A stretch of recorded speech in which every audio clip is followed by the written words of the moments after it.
Hello, everybody. Welcome to the 5-Minute Firestorm. Happy Memorial Day. We're going to have a little bit more on that later. I just have a couple of items to bring up before I want to get into, just a little happy speech for today. But before I do that, let's get that clock started, shall we? First and foremost, I was cruising Twitter today. Why, I don't know. I keep doing it to myself. And this comes up. I see Bruce Wayne is trending. I'm like, oh, what did Bruce Wayne do now? Is this about Robert Pattinson? I don't know. No, it's just the typical crap we keep seeing, where people complaining about glorifying billionaires in comics. It's people complaining about Bruce Wayne having money again. That's where we're at these days. But before we keep trucking on, Johnny Cage, what's up, my man? Glad you got your coffee, brother. Thanks for stopping in. NyRiam's here. Good to see you. Good to see you. Angelus Drevin is in the house. Hey, man, how's it going? Thank you very much for that birthday message, brother. I appreciate that very much. You're a good dude. Tungsten's in the house as well. Good to see you, man. But yeah, we get this typical billionaire shouldn't be vilified, not glamorized. And him being the richest man in the world shouldn't be seen as a positive. I get the whole, but he uses his riches to make Gotham better thing. But that's just how the world works. Or just not how the world works. And he goes on and on with this diatribe, talking about how charities are just tax write-offs for the rich and blah, blah, blah. Get over it. If you enjoy it, enjoy it. If you don't, move on with your life, for crying out loud. I'm sorry you don't have money. Get a job. Peter Charon's in the house. What's up, man? Good to see you, brother. Happy Memorial Day to you, too. Jay Lee is here as well. How's it going? You guys are awesome. But just moving on next, we got Green Lantern, HBO. Max taps Superman and Lois director Lee Toland Krieger for pilot. This isn't necessarily a bad thing. I'm hearing good things about Superman and Lois. I have not watched the series myself. But you got the naysayers that say, just give them time. They'll woke it up. I don't know. Maybe. We'll see. But yeah, this is after Green Lantern teases in the world of the Arrowverse and the appearances in the Snyder Cut, which was very brief.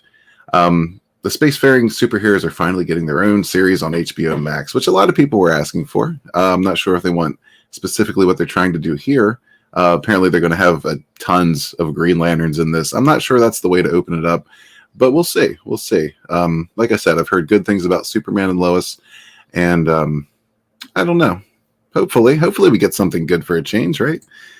Angela says, I like the dude who plays Superman. Ever get a chance to watch Teen Wolf? He was in it. I did watch Teen Wolf. I actually enjoyed that. I don't know, kind of teeny bopper, but not really. Not as bad as usual in those shows, right? But yeah, that's really all I wanted to cover for news today. What I really want to get into is Memorial Day. It's a time to remember the fallen. And not just for barbecues, but be safe out there today, everyone. And no one can say it better than my man, Ronnie. So we're going to go a little over the 5-minute mark with this, but I just wanted to play it anyway because it's nice, inspirational words. But thank you all for coming. Enjoy the day, and I'll catch you on the next one.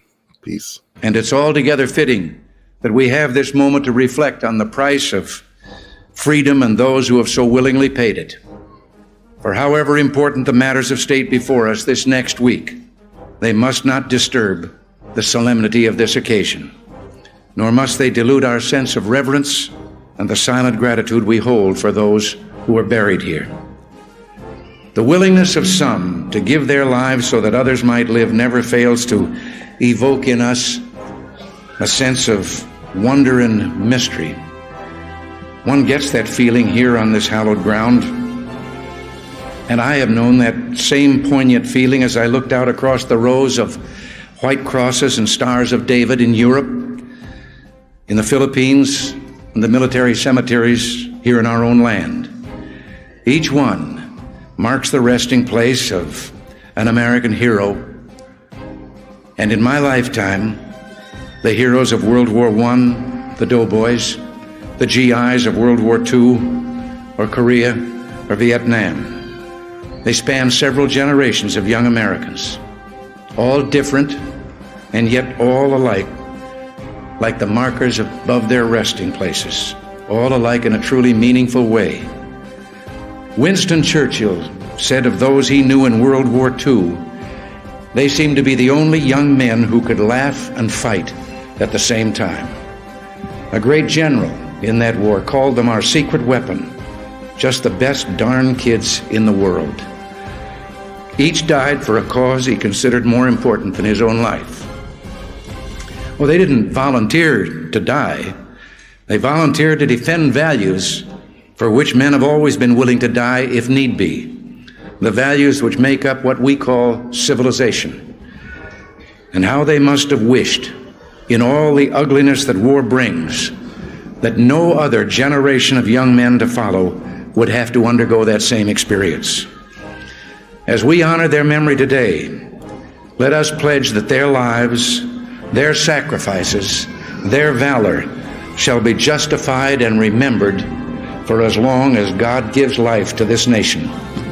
And let us also pledge to do our utmost to carry out what must have been their wish, that no other generation of young men will ever have to share their experiences and repeat their sacrifice.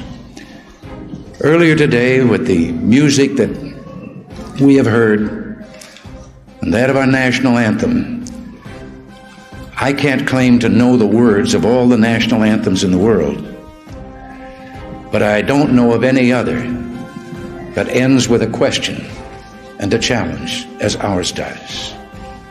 Does that flag still wave o'er the land of the free and the home of the brave? That is what we must do.